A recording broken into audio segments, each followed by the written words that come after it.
Hello guys, തുമ്മലിക്ക guys. അപ്പം ഞാൻ ഇവിടെ വന്നിരിക്കുന്നത് നമുക്കൊരു ഡ്രോയിങ് വയ്ക്കാം. സാധാരണ ഡ്രോയിങ് അല്ല, ഞാൻ കാണിച്ചു തരാം കേട്ടോ ഗൈസ്. ഇങ്ങനത്തെ ഡ്രോയിങ്ങാണ് ഉദ്ദേശിക്കുന്നത്. ഒക്കെ കണ്ടിട്ട് മനസ്സിലായിട്ടായിരിക്കും. അപ്പോൾ നമ്മൾ ഇതിൻ്റെ കളർ പറഞ്ഞുതരാം. ബ്ലാക്ക്, ബ്രൗൺ, യെല്ലോ, പിങ്ക് ആണ് ഇതിൽ കൊടുത്തിരിക്കുന്നത്. അപ്പം അതുപോലെയാണ് നമ്മൾ വരയ്ക്കേണ്ടത്. ഞാൻ കാണിച്ചു തരാം, വരച്ചൊക്കെ കാണിച്ചു തരാം.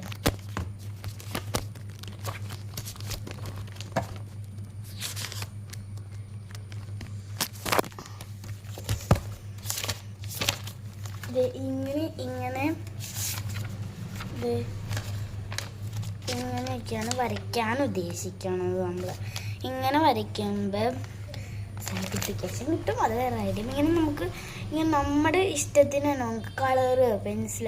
അപ്പം ഞാൻ കളർ വെച്ചടിക്കാം. അപ്പം കളർ വെച്ചടിക്കാം. ഹലോ ഗൈസ്, അപ്പം നമ്മൾ ഡ്രോയിങ് ചെയ്യാൻ സാധാരണ ഡ്രോയിങ് അല്ല, ഞാൻ കാണിച്ചു തരാം. ഇങ്ങനത്തെ ഡ്രോയിങ്ങാണ്. ഇങ്ങനത്തെ ഡ്രോയിങ്ങാണ് ഞാൻ ഉദ്ദേശിക്കുന്നത് വരയ്ക്കാൻ. അപ്പം നമുക്ക് വരയ്ക്കണം. അപ്പം ഞാൻ ആദ്യം എടുക്കുന്നത് ഇങ്ങനത്തെ ഇതൊന്നും ഉണ്ടാക്കണ്ട, ഇതൊക്കെ ഉണ്ടാക്കിയത് ഇങ്ങനെ അടിക്കാനാണ് ഞാൻ ഉദ്ദേശിക്കുന്നത്. ഇങ്ങനെ വരച്ചിട്ട് നമുക്ക് ഇങ്ങനത്തെ വൃത്തിയിൽ വരയ്ക്കാം. അപ്പം നമ്മൾ വരയ്ക്കുമ്പോൾ ആദ്യം ചെയ്യേണ്ട സ്റ്റെപ്സ് ഞാൻ പറഞ്ഞുതരാം ഗൈസ്. നിങ്ങൾ സ്കെച്ച് എടുക്കുക, നമുക്ക് പറ്റിയ സ്കെച്ച് എടുക്കുക. പിന്നെ ചെയ്യേണ്ടത് സ്കെച്ച് എടുത്തിട്ട് നിങ്ങൾ സ്കെച്ച് ഇതുണ്ടാകാൻ തോന്നുന്നുണ്ട്, നിരത്ത് വരെയാണ് എന്നിട്ട് ഉപയോഗിക്കാൻ പറ്റുള്ളൂ. അപ്പം നമ്മളിങ്ങനെ നോക്കാം, സ്കെച്ച് ഇഷ്ടമുള്ളതൊക്കെ എടുക്കാം. അപ്പം നമുക്കൊന്ന് നോക്കാം. അപ്പം ഞാൻ ഉദ്ദേശിക്കുന്ന കളറൊന്ന് നോക്കട്ടെ കേട്ടോ.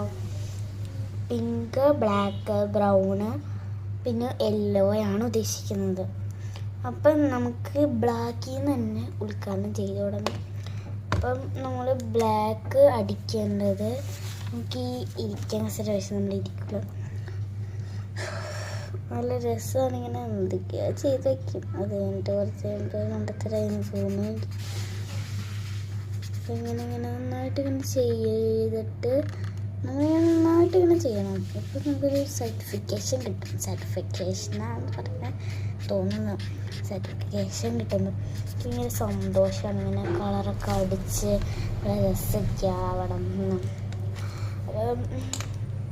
നമ്മൾ സാധാരണ പറയുന്ന പോലെ അല്ലെന്ന് എനിക്ക് ഡ്രോയിങ്, സോങ്, ജേണൽ അങ്ങനെയൊക്കെയാണ് ഏറ്റവും